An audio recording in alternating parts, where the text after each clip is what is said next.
Everyone makes mistakes. This is a fact of life. However, making mistakes is normal because if you're not making mistakes, then you are not learning.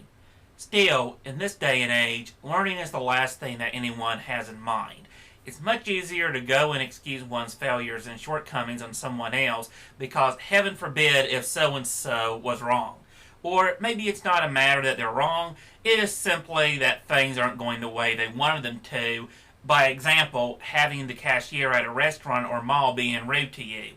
This, too, is normal. Some people are just jerks. They really don't want to do the job they're in, or maybe they're just having a bad day, or maybe they're just complete jerks. But whatever the reason, they're just giving you a hard time and not treating you like you're worth the time of day. That is all called life.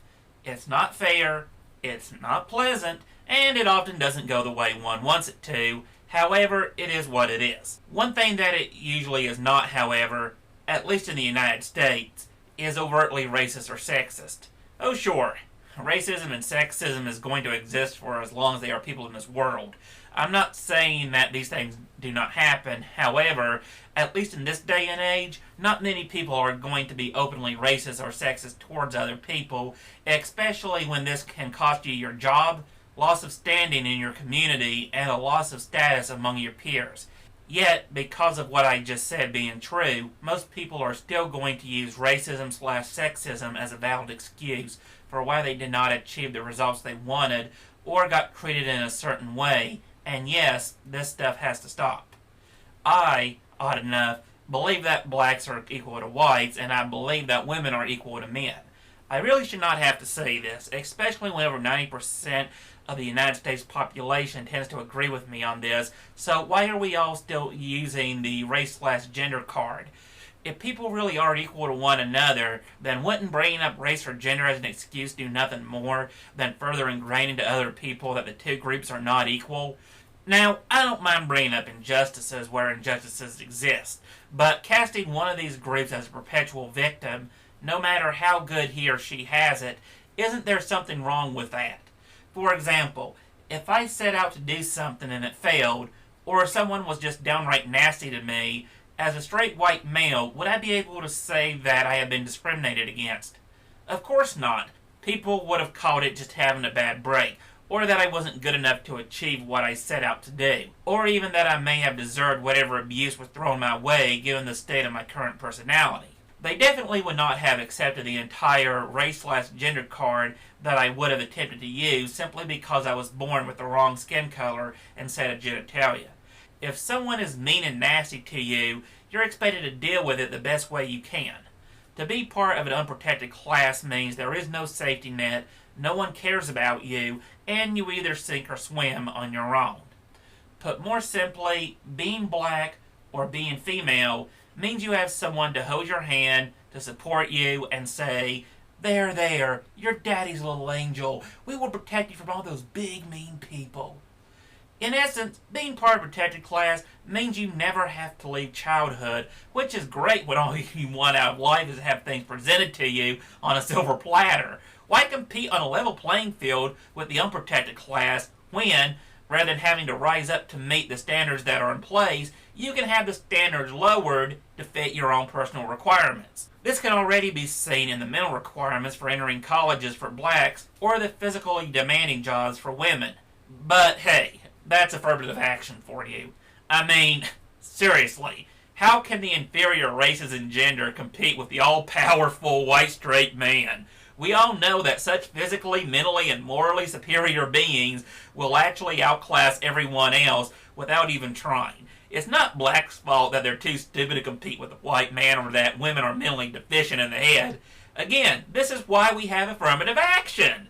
Because how else can these people compete unless they first have somebody rigging the game so that they can actually compete from an elevated position? Still, sarcasm aside, there is no real point for affirmative action to exist if the races and genders are, after all, equal. Likewise, there is no reason that we should allow any group of people, black or white, male or female, to use the race/gender card when it suits their purposes. But of course, we do. They use it, and use it, and use it. and they aren't a lick bit smarter or better off because of it. In fact, going out on a limb here, I would even go and say that they are actually worse off due to the fact that they have never had to grow up and realize that people don't always get what they want out of life. It is not because of some shadow government that is orchestrating things behind the scenes just to go and inconvenience poor little you. It's called Welcome to the Real World. You're going to hate it here. Also, isn't there something wrong with this picture when we only allow one group of people to do this, and we tell the other group of people to basically go to hell? How is giving one group of people the right to portray the other group in whatever light they please, and telling the other group of people to basically shut up and take the abuse, not an act of prejudice as well? If this isn't an acceptable practice for blacks or women, then it should not be an acceptable practice when used on whites and men. It is like the story of the boy who cried wolf. However, in this case, much like Pavlov's dog, you say racism or sexism, and it is just like Viagra for the righteously indignant who are always willing to get upset for someone else. Now, don't get me wrong. I actually believe that we all should care for one another. However, we are not behaving like rational human beings when we're doing it. We're behaving more like a pack of hounds that have been thoroughly trained to react to a certain stimuli without first processing what it is they are doing or why they are attacking it. Worryingly enough, this exact same pack mentality is what created the problems of the early 1900s in the first place. People just automatically assumed that a given thing was true, never questioned it, and fully endorsed whatever the popular opinion at the time was.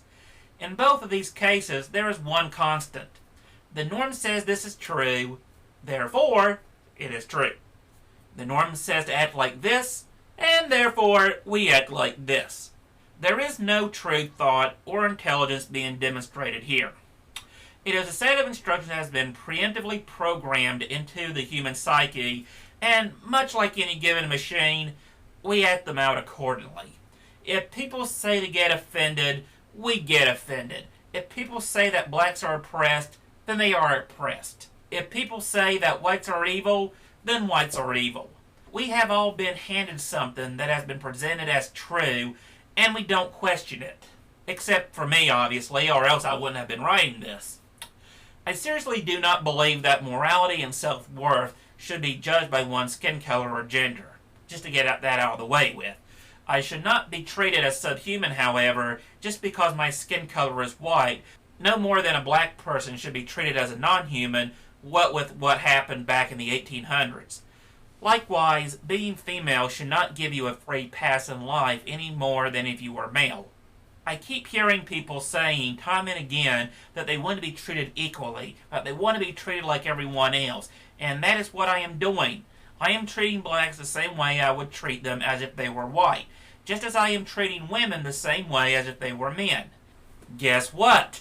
Being treated as equal means owning up to your mistakes and realizing that jerks exist in this society and that your skin color or gender has nothing to do with it. People don't need a special reason just to hate you. In fact, they may very well just be a spiteful person in general. If you really want to be treated as an equal person, then please ask yourself this one question. If you were a man or a white person and you are doing the thing that you are doing right now, how would people act? Would they be helping you out with your issues, or would they be telling you just to shut the hell up? If the latter, then isn't what you're doing simply taking advantage of what has been given to you as an unearned privilege? Why is it that you believe that you have the right to go and instantly phrase everything in terms of race or gender when things don't go your way? How is this promoting equality? Or a better question to ask, how is this not just reinforcing the age-old stereotype that all white/males are evil? If you're indulging in stereotypical behavior yourself, then by what right do you believe that you are so special that other people should be treating you any differently? Also, if you weren't black or female, what would you be doing then?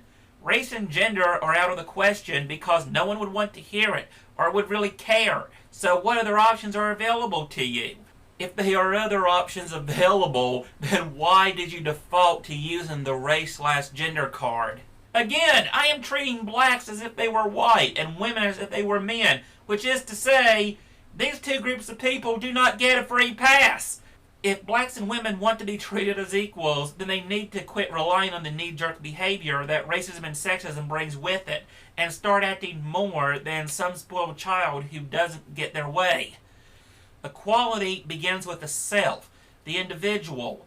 If you yourself cannot act like a fully grown, independent, free-willed human being, then by what right is there for you to expect the same of others? Before you lecture others, practice what you preach. Be the change you want to see in the world.